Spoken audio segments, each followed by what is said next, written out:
Depois da década mágica de 80, o cinema de terror passou por 2 décadas bem complicadas, com poucos lançamentos dentro do gênero e continuações horrorosas dos grandes clássicos que a gente tanto ama. Mas parece que nessa última década o terror voltou com tudo, tanto nas produções mais convencionais, como num novo estilo, digamos assim, que vem crescendo bastante no gênero. É hora da gente conferir essa lista com os melhores filmes de terror da última década aqui no Cine Interativo. Sejam muito bem-vindos ao Cine Interativo! Sejam muito bem-vindos ao Cine Interativo! Vamos dar seguimento aí aos nossos vídeos especiais de Halloween. Nessa última década veio surgindo uma nova onda do terror, que são os filmes que fogem um pouco desse convencional que a gente se acostumou. São filmes que muitas vezes focam bastante no drama, no suspense e não tem jumpscares, ou então a gente não vê diretamente a ameaça do filme, trabalhando mais o nosso psicológico. Se é melhor que o convencional, aí vai variar de filme para filme. Durante a pesquisa, algumas pessoas me falaram que alguns filmes dessa lista deveriam estar entre os piores filmes de terror e não entre os melhores. Eu faço as listas de acordo com as notas e a popularidade do filme no IMDb, e não do meu gosto pessoal. Se fosse meu gosto pessoal, tinha bastante filme que muita gente gosta que nem tava aqui. Como sempre, para quem participou, o meu muitíssimo obrigado de coração. E não esquece de seguir a gente lá no Instagram e curtir a página do Facebook. Agora chega de enrolação e bora pro vídeo! Na 20ª posição, Nós. A nota do filme no IMDb é de 6.9 e na nossa pesquisa ficou em 6.57. O filme foi lançado em 22 de março de 2019. Tem um orçamento de 20 milhões e uma bilheteria de 255 milhões. Eu gostei dele, mas eu confesso que eu esperava mais. Mesmo ele não sendo uma continuação, é inevitável a gente não comparar ele com o Corra, que é o primeiro filme do Jordan Peele. Já os atores desse filme trazem uma atuação melhor, mas acho que ele merecia pelo menos uma nota 7. A produção do filme não teve muito trabalho para fazer as cenas que se passam no parque, que ficam no calçadão da praia de Santa Cruz, já que muitos jogos e brinquedos são originais da década de 1910. E por incrível que pareça, realmente existe um sistema de túneis subterrâneos embaixo do calçadão, mas o lugar é só usado como abrigo em caso de emergência. Esse calçadão da praia de Santa Cruz é o mesmo onde foram gravadas várias cenas do filme Os Garotos Perdidos. Isso é até mencionado no início do filme, quando a mãe da Adelaide diz: "Você sabia que eles estão gravando um filme ali no carrossel?" A presença de coelhos brancos, o corredor de espelhos e os macacões vermelhos usados pelas cópias são referências a Alice no País das Maravilhas. O corredor de espelhos em particular referencia através do espelho, enquanto os trajes vermelhos representam a Rainha Vermelha. Na 19ª posição, Corrente do Mal.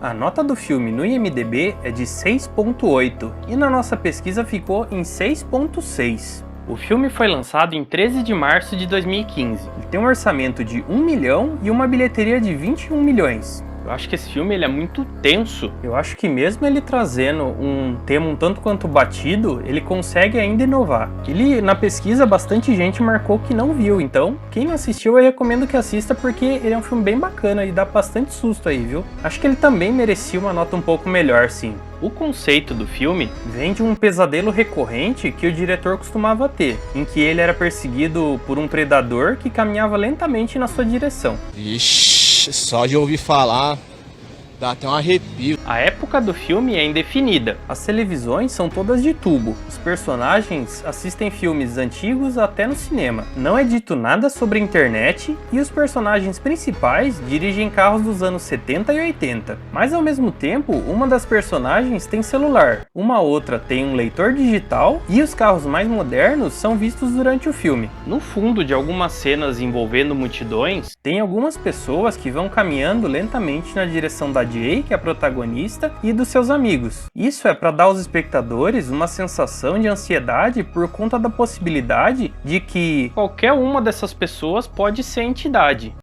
Na 18ª posição, A Bruxa.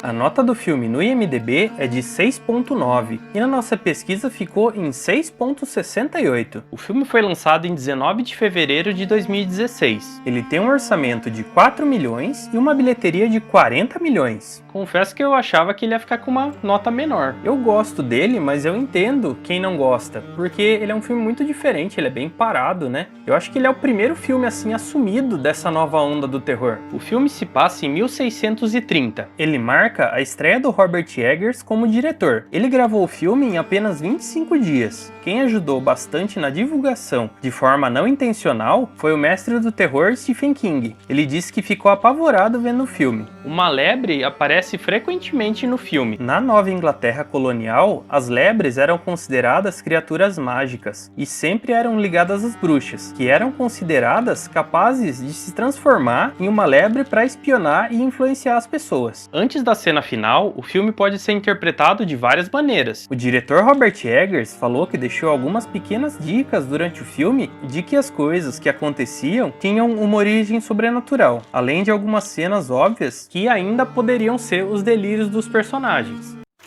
Na 17ª posição, Midsommar. A nota do filme no IMDb é de 7.1. E na nossa pesquisa ficou em 7.03. O filme foi lançado em 3 de julho de 2019. Ele tem um orçamento de 9 milhões e uma bilheteria de 48 milhões. Mais um aí que eu achei que ia ficar com uma nota mais baixa. Eu não sei vocês, mas eu acho que eu me decepcionei um pouco porque eu fui com uma expectativa muito alta por causa do Hereditário. Acho que ele começa numa pegada muito forte e depois ele diminui muito. Aí só no final que ele volta nesse ritmo. Acho que essa nota 7, tanto do IMDb quanto da nossa pesquisa, tá boa aí pra ele. O filme tem quase 2 horas e meia de duração. Segundo o diretor Ari Aster, cerca de 30 minutos foram tirados do corte final, principalmente devido ao conteúdo violento. A versão do diretor, com quase 3 horas de duração, foi lançada nos Estados Unidos, pouco tempo depois do lançamento original. Em uma entrevista, o diretor Ari Aster explicou que as conexões entre Hereditário e Midsommar não eram intencionais, mas que os filmes estão, de certa forma, conectados. Ele disse: eles estão espiritualmente conectados inadvertidamente. A maior parte dos diálogos falados pelos nativos em sueco não tem legendas em nenhuma das versões do filme. A ideia é criar para o público uma sensação de isolamento, praticamente o mesmo sentimento que os visitantes estrangeiros têm durante o filme. Na 16ª posição, O Segredo da Cabana.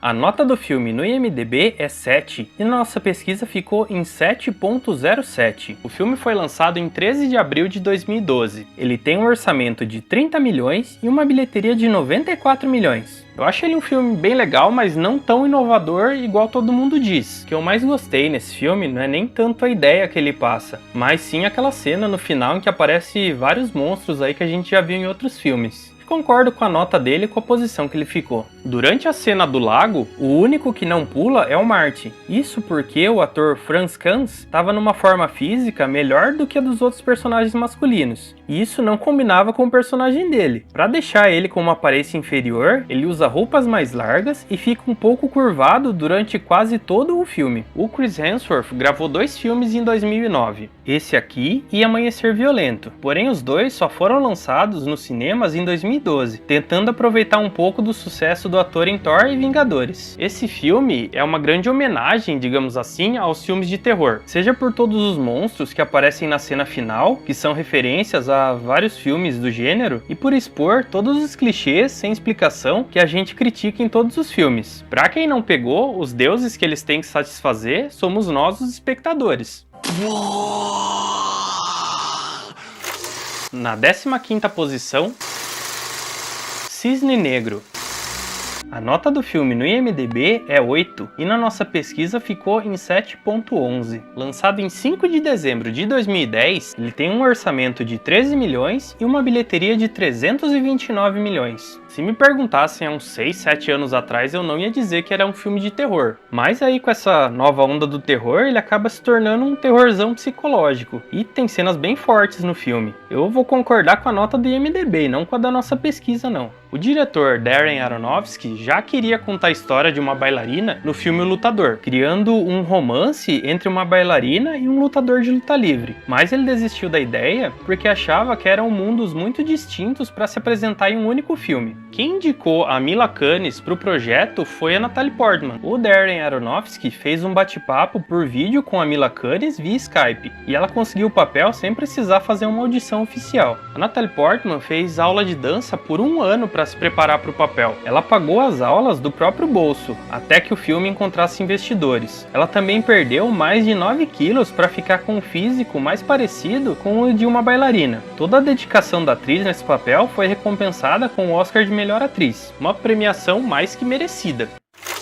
Na 14ª posição, O Homem nas Trevas.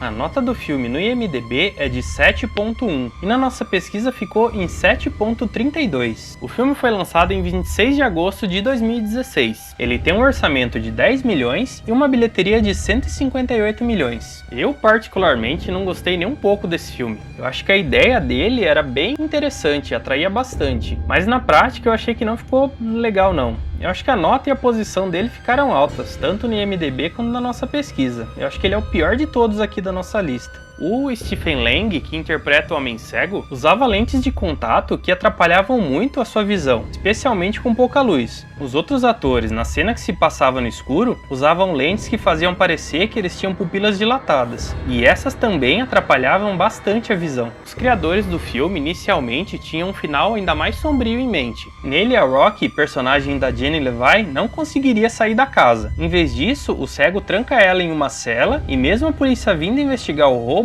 eles não encontram essa cela. Os escritores acharam que esse final era muito pessimista. Daí eles mudaram para Rocky conseguindo escapar, só que o Homem Cego também conseguia escapar dos crimes. Na 13ª posição, Hereditário. A nota do filme no IMDb é de 7.3 e na nossa pesquisa ficou em 7.68. O filme foi lançado em 8 de junho de 2018. Ele tem um orçamento de 10 milhões e uma bilheteria de 80 milhões. Tá aí um filme que conseguiu me surpreender bastante positivamente. Eu fui assistir ele com uma expectativa bem alta, porque eu vi muita gente falando bem. Acho que ele merecia uma nota melhor aí, teve muitos filmes inferiores que ficaram na frente dele. A Toni Collette, que protagoniza o filme, disse pro seu agente que não queria mais fazer filmes pesados e sombrios, e só queria fazer comédias. Mas quando ela leu o roteiro do Hereditário, ela amou tanto que não podia recusar. Esse é o primeiro longa-metragem do Ari Aster como diretor. Nesse filme, ele queria buscar sustos que fossem emocionalmente justificados, em vez de se apoiar só no susto tradicional dos jumpscares. A Toni Collette disse que ele é o diretor mais bem preparado que ela já trabalhou. A casa do filme foi construída em sets de filmagem no estúdio em Utah. Para conseguir fazer as cenas como o diretor queria, a produção precisava remover paredes e até mesmo o teto para filmar as salas e elas ficarem exatamente como as miniaturas. O filme todo foi gravado em 32 dias. Na 12ª posição, A Morte do Demônio. A nota do filme no IMDb é de 6.5 e na nossa pesquisa ficou em 7.69.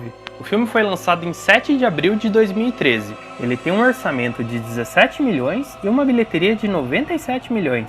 Eu gosto bastante desse filme, eu acho que ele veio numa hora que a gente estava precisando de um filme assim. Eu acho que não tem nem como comparar ele com os clássicos, porque ele tem zero de comédia, ele é um filme muito sério o tempo todo, ele traz um clima bem pesado, sem contar que o gore dele é bem mais realista. Acho que a nota e a posição deles ficaram bem bacanas aí. No filme foram usados aproximadamente 318 mil litros de sangue falso. Em uma entrevista, o Fede Alvarez, que é o diretor do filme, disse que eles usaram mais de 200 mil litros só para fazer a cena final. A atriz Jenny Levi ainda disse que tinham várias opções de sabor de sangue falso. Após os créditos, dá pra gente ver a silhueta de um homem olhando pro lado. Então ele diz: "Groovy." Esse homem é o Bruce Campbell, do A Morte do Demônio original, nosso eterno Ash. Muitos fãs viram essa cena como um selo de aprovação dele pro filme. O filme foi todo feito com efeitos práticos. Os únicos efeitos que foram adicionados na pós-produção foi para remover alguns fios e adicionar fogo. Alguns membros do elenco demoravam mais de 3 horas nas sessões de maquiagem e mais 1 hora ou mais para remover elas. Na 11ª posição, It, a Coisa.